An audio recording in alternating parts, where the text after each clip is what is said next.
All right, let's talk soloing. We're going to break this into kind of 4 different sections. Here is our first one. We're going to talk about scales. These are not in any kind of order. We can move this around. It doesn't matter. But we're going to start off with scales. What scale or scales could I play over Freddie Freeloader that would sound good? Right? That's kind of the first question, or one of the first questions when it comes to soloing. And one easy answer is play a blues scale. Right? And we've probably covered this, but just to recover it and just say, what is a blues scale?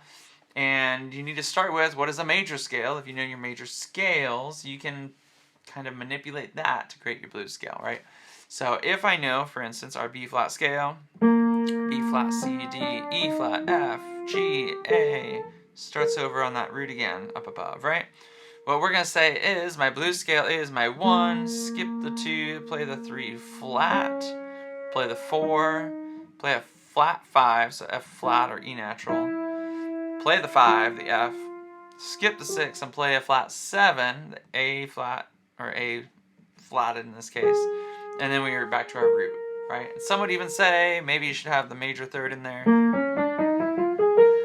They're both right, they both work and have their own little sound, but they will both work over, in this case, just kind of a major key blues, this B flat blues, right? So this is the beauty of a blues. You can play a blues scale over it, and this is why we always start with kind of a blues if this is your first kind of go around with improvising, right?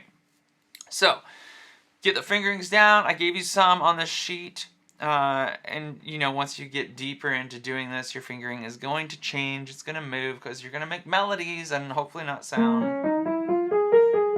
like a scale, right? That's the idea. You get kind of these pitches and working through that. So your fingering, basic fingering, could be 1, 2, 3, 1, 2, 3, and then I just end with my 4, come back down, 3, 2, 1, 3, 2, 1, right? If I want to go up another octave or 2, I mean, I could do the same thing, just 1, 2, 3, 1, 2, 3, 1, 2, 3, 1, 2, 3, all the way up, all the way back down, right? So not too hard. So let's talk about a couple of quick exercises. One thing you could do, if you have that iReal Pro app, or I've given you a play along track already, take that and honestly, to start with, just jam. Just go play. Go turn it on and just play with the notes, and that's it. See what you can create melody-wise. You know, you could take it like an exercise and just do quarter notes up.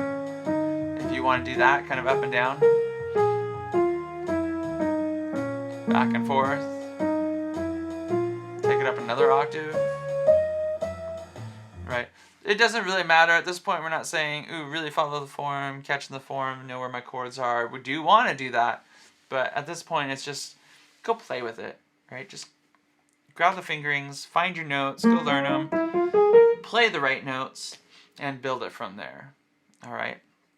Okay, an actual exercise you could try, and this is kind of keeping with the idea of, you know, trying to keep the right rhythm and the right fingerings. Sorry, not rhythm, but the right fingerings. So throw some kind of creative restrictions, all right? So one is just be directional, okay? So I'm always going up or down, up or down, up or down. That's it. And so I can't go backwards, essentially, okay? But I can be creative with my rhythm. I can repeat notes, and I can always be creative with my dynamics, right? There's a lot I can do with dynamics. So, I'll show you an example here. So I'm just going up, down in an octave, right? Add some pauses.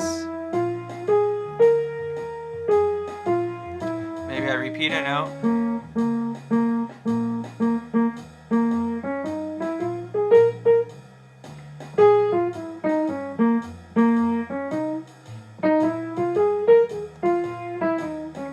So forth, right? So I'm very, again, purposeful in what directions I'm going. That's kind of just the go-to. All right? Okay, so the only other thing I want to talk about is what is a Mixolydian, and this is a type of mode, and I don't want to dive into it too deep here, but really what it would be is if you said, let's go back to C for instance for one.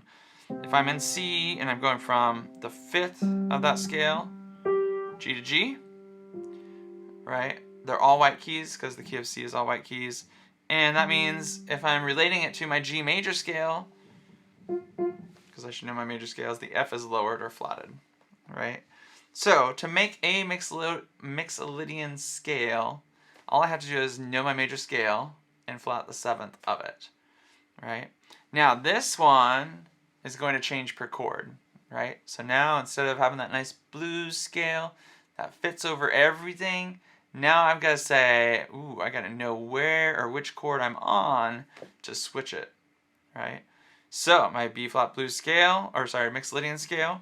Again, my B flat major with the flat 7, my E flat major with the flat 7, my F, there's that flat 7, and then my A flat, same idea, there's the flat 7.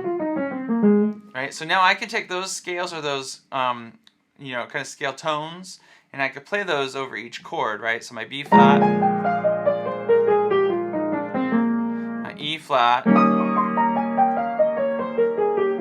I'm just coming down a couple octaves. This isn't in time for the song, right? But you should, when you're doing it, you're going to be switching those scales and those chord tones, or sorry, scale tones in between each one, all right?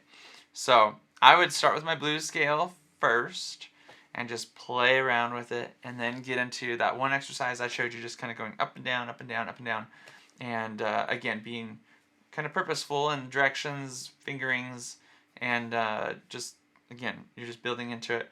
And then if you feel comfortable with trying out some other scales, the Mixolydian is a good one to kind of go to. It's the one of the main go-to scales every time I see a 7th chord, right? So if I'm just playing in a tune, not just a blues, but just any tune, jazz-wise, and I see a B-flat 7 chord stuck in there, and I'm not kind of ready to just see the big picture and be like, ooh, that's just part of this chord progression, I can go to this Mixolydian scale, and it's going to at least fit, it's going to work, and then, take it home, go work on it, look at really what the chord structures are doing, and then maybe do something different, but it's an easy go-to, right? So, all right, those are what I just wanted to kind of cover, at least, and again, kind of give you something you can go back and watch again after we actually talk about this in the lesson time, all right? So give it a shot, and we will see you soon, okay? All right.